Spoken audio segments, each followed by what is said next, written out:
आपने सही कहा, वो मैं मारवाड़ी बात कर लूं, और जैसा देश वैसा भेष, आपकी सारी चीजें इसी में सम्मिलित है। सर वास्तव में ये चिंतन का विषय है आज के कालखंड में कि हमारे संस्कारों को पुनः कैसे प्रतिस्थापित कर सकते हैं हम। ये संदेश है समाज के लिए, देश के लिए, आपके माध्यम से। मुझे परिचय देने की आवश्यकता है? परिचय तो आपको देना पड़ेगा क्योंकि स्टूडियो से जा रहा है। तो मेरा नाम महेंद्र, पिताजी का नाम सोहनलाल जी जोशी, गांव सिंदरली, व्यवसाय मुंबई में, और मेरी पढ़ाई मिलिट्री स्कूल में हुई है। वैसे मेरा परिवार करीब 100 वर्ष से मुंबई में है। मेरी जानकारी के लिए मेरे स्वर्गीय दादाजी का जन्म साउथ अफ्रीका का है और 1920 में वो मुंबई में आए थे और तब से हम यहीं पर हैं। आपने संस्कारों की बातें चल रही है, मैं थोड़ी देर में सोचने लग गया कि संस्कारों को परिभाषित कैसे किया जाए। अगर हम ये मान के चल रहे हैं कि संस्कारों की कमी है तो क्या ये माने कि हमारे पास संस्कार नहीं है? सही कहा है, हमारे पास संस्कार है, सिर्फ तकलीफ ये हो गई कि परिभाषाएं बदल गई है। स्वीकार नहीं कर रहे हैं, स्वीकार भी कर रहे हैं, हमने प्रायोरिटी कुछ और विषयों को देना शुरू कर दिया। जब थोड़ा पीछे जाएंगे 25-30 साल पहले, तो जो बंदा 8वीं या 10वीं पढ़ा हुआ होता तो बढ़िया बढ़िया धक्के बेवाड़ा सामने, मतलब ये एक व्यवस्था बनी हुई थी। उसके बाद में जो बच्चा अंग्रेजी बोलने लग गया, अंग्रेजी पढ़ा, वो और ज्यादा होशियार हो गया। अब हमें ये समझने की खाली इतनी आवश्यकता है कि वो एक डिग्री है, वो एक व्यवस्था को पढ़ा है। लेकिन जिनको मूल संस्कार कहते हैं, वैसे भाई साहब ने बिल्कुल सही कहा है कि वो परिवार से ही निकलते हैं, और आज भी हमारे परिवार उन संस्कारों को बच्चों को सिखाते हैं, लेकिन तरीके से नहीं हो पा रहा है, क्योंकि मेन संस्कारों का 16 संस्कार कहे गए हमारे। उसमें एक संस्कार ये है कि सुबह उठकर नित्य कर्म जो हमारे है, अगर वो सही तरीके में आ जाए तो बाकी सारी चीजें अपने आप लाइन में आ जाएगी। क्योंकि नहीं समझ जाता हूँ, वो 16 संस्कारों में नहीं है, वो व्यवहार में। एक उदाहरण 16 संस्कार उसी प्रकार बहुत सारे संस्कार है हमारे। तो हमारा सुबह उठने के बाद हमारा जो दिनचर्या होती है, उसके भी संस्कार बताए गए हैं। अगर आप उनको फॉलो करना स्टार्ट कर गए तो आपका जीवन में बाकी जो चीजें की अभाव है वो सारी की सारी पूरी हो सकती है। इनकी बात को थोड़ा सा आगे बढ़े ना, आपने कहा आप सुबह उठोगे, दो हाथ को ऐसे मल करो, कराग्रे लक्ष्मी वस्ते कर मिले सरस्वती कर मध्य तू को विद्या पर बातें कर दर्शनम। ये संस्कार यानी आकार देते जीवन को, और ऐसे हाथ करेंगे तो चंद्रमा दिखाई देते। आपने सही कहा, ये सनातन संस्कृति आध्यात्मिक माध्यम से हम संस्कारों को अंगीकार कर सकते हैं। आपका मैं एक निवेदन करूंगा, आपके बीच में कोई प्रश्न जिज्ञासा है, मैं माइक लेकर आऊंगा, इन पैनलिस्टों से पूछ सकते हैं। मैं अकेला ही नहीं हूं वीडियो वाला, इसलिए आप हाथ खड़ा करेंगे, मैं आपके पास आऊंगा, आप और आप कोई भी हो। बिल्कुल सही एक बात आपने कही, मुझे आज पहली बार पता लगा कि आप मिलिट्री स्कूल से पढ़ के आए। जो मिलिट्री के स्कूल से पढ़ के आता है उसका जीवन अनुशासित होता है। अब मुझे आपने इस पार कर लिया, मैं भी एनसीसी का सार्जेंट हूं सर, बस फर्क इतना है कि आर्मी में नहीं गया। अब हमारे सामने 2 विद्वान और बैठे हैं, चार्टर्ड अकाउंटेंट। उन्होंने कहा था कि सारी रात हम यहां जगते हैं, लेकिन हम इस संध्या काल के जागरण में जरूर आएंगे। ये जागरण है, ये सनातन संस्कृति का समाज के लिए साहब ये बड़ा जागरण है। सर रतन सिंह जी, सबको नमस्कार। हाँ परिचय दे दे, फिर बाद में मैं आऊंगा। मेरा नाम रतन सिंह जुहार सिंह जी राजपुरोहित, गांव नाड़ा है, मैं चार्टर्ड अकाउंटेंट हूँ। सर हाँ बोलिए,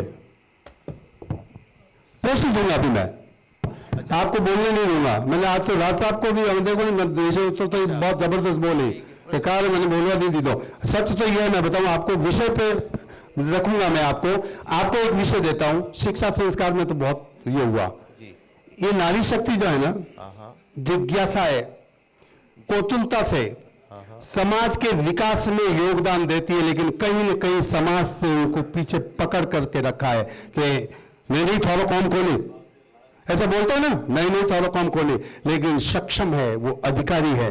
सर इस विषय पे आप बात करें कि किस तरह से उनको मोटिवेशन करके, किस तरह से समाज में, समाज के कार्यों में कर्तव्य पद तो है ही।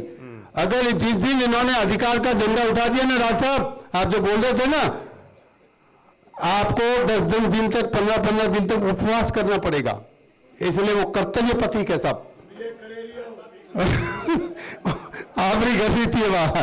तो मुझे ये बताइए, ये संदेश पूरे देश समाज को जा रहा है, समाज में नारी की इस भूमिका में सशक्तिकरण के माध्यम से क्या और कैसे होनी चाहिए?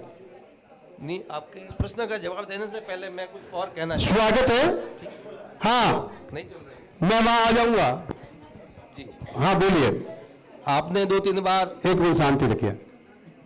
आपने 2-3 बार एक शब्द दोहराया है कि मैकाले की शिक्षा पद्धति, मैकाले की शिक्षा पद्धति। जी जी, वो आई तो कैसे आई उस पर कोई विचार नहीं कर। रिसर्च हुआ। नहीं, आप सुनिए पहली बात। मैकाले की पद्धति क्यों आई? अंग्रेज 200 अंग्रेज आए थे अपने हिंदुस्तान में, उन्होंने इतने सालों तक राज किया। वो क्यों किया? क्योंकि हम संगठित नहीं थे। सही कहा आपने। हम संगठित होते तो ये पद्धति आती नहीं। अगर नहीं समझ आता हूं, आपसे विरोधाभास है। संगठन की वजह से नहीं हुआ सर, मैं बताऊं आपको। मैं समझ आता हूं, आपकी बात को करेक्ट और आगे करता हूं। उन्होंने देखा कि किसी को देश को तोड़ना है तो उसकी संस्कृति को नष्ट करो पहले, यानी गुरुकुल पद्धति को हम समाप्त करेंगे, मैकेलो संस्कृति यहां आ जाएगी, बच्चे ABCD सीखेंगे और क्या करेंगे स्कूल में जाके? सर मैं बताऊं आपको, ऐसा ऐसे करते हैं ना। तो वही हमारी संस्कृति वो नहीं है। हमारी संस्कृति है नमस्कार प्रणाम। इसीलिए कहा ना सर, मैं वो तो तोड़ा ही है उन्होंने, लेकिन मूल कारण ये था। मैं ये पूछ रहा हूं आपसे कि फिर कैसे तोड़ा? संस्कार अपने स्वागत है। हाँ स्वागत है। हाँ, तो मैं यही कहना चाहता हूं कि भाई हम संगठित नहीं थे, इसलिए वो शिक्षा पद्धति आई, मैकाले की आई, जो भी आई। तो ये सब आज की डेट में भी जो ये सब चीजें हो रही है, वो हम एक व्यवस्था का हिस्सा है। हम एक व्यवस्था में रहते हैं, समाज में रहते हैं, बच्चे जो भी है घर में रहते हैं, बाहर पढ़ने जाते हैं। तो जो संस्कार की बात है, संस्कार कोई एक शब्द है, लेकिन उसकी व्याख्या बहुत बड़ी है। उसकी व्याख्या नहीं कर सकते, बराबर ना? तो हमें पहले तो सबसे पहले संगठित रहना पड़ेगा, एक समाज के तौर पे, एक परिवार के तौर पे ऐसा रहना पड़ेगा। सेकंड थिंग जो है, मेरा प्रश्न क्या है? नारी जो है, हाँ नहीं सर, मैं बताऊं, ये राइट में जा रहे हैं, लेकिन मैं लेफ्ट में भी तो ले जाऊंगा ना सर। इधर लेफ्ट बैठा है तो नहीं वो मैं समझ रहा हूं, लेकिन विषयांतर नहीं होकर के आपकी बात को देश तक जाएगी, एडिट होके जाएगी। सर मैं बताऊं आपको, मैं बताऊं, अब बोलिए आप। नारी शक्ति की भूमिका की बात करें हम। हाँ देखो ऐसा है, आपने ये शब्द जो है नारी शक्ति रखा। हाँ, तो नारी शक्ति क्यों रखा? खाली नारी क्यों नहीं रखा? क्योंकि ये शक्ति स्वरूपा है। हाँ, तो जब ये शक्ति स्वरूपा है तो ऑलरेडी उसकी नारी की तो भूमिका है ही है, उसमें संवाद करने का कोई प्रश्न नहीं उठता है। अगर ऐसा होता, बिना नारी के, एक मिनट आप बोल रहे हो समाज, अगर ऐसा होता तो अभी तक समाज में, मैं 1982 से मुंबई में हूं, अभी तक समाज में आपकी जगह नारियां होती और वो संचालित करती कार्यक्रम को। आपको तो आगे आने ही नहीं दिया, आपको उनको, आपने शक्ति को पहचाना ही नहीं। आपने सर क्या बात करते हो आप? शक्ति को पहचानो आप। मैं ऐसा नहीं बोल रहा हूं, तालियां इनके खिलाफ नहीं है, दोनों के लिए है, इनके लिए है, धन्यवाद। लेकिन सवाल ये होता है कि कहीं ना कहीं तो सर, कहीं ना कहीं तो वाद है, एकाधिकार है, पुरुष प्रधान समाज की आज भी बात है सर। हम इसको तोड़ना चाहते हैं। अगर आप मुझे कुछ भी बोलो, एकाधिकार यानी समाज, पुरुष समाज की बात करते हैं कि हमारा ही अधिकार है, ठीक नहीं। पुरुष प्रधान समाज का समय लग रहा है सब, उसके परिवर्तन में मैं कहना चाहता हूं नारी शक्ति की भूमिका कैसे हो सकती है। मैं ये आपसे ये पूछ रहा हूँ कि बिना नारी के प्रश्न मैं पूछ रहा हूं, आप मुझे क्यों पूछ रहे हो सर? अरे बिना नारी के समाज का अस्तित्व है क्या? पहली बार ऐसा हो रहा है, आपने पूछा है। यस, अगर ये शक्ति नहीं होती तो आप रोको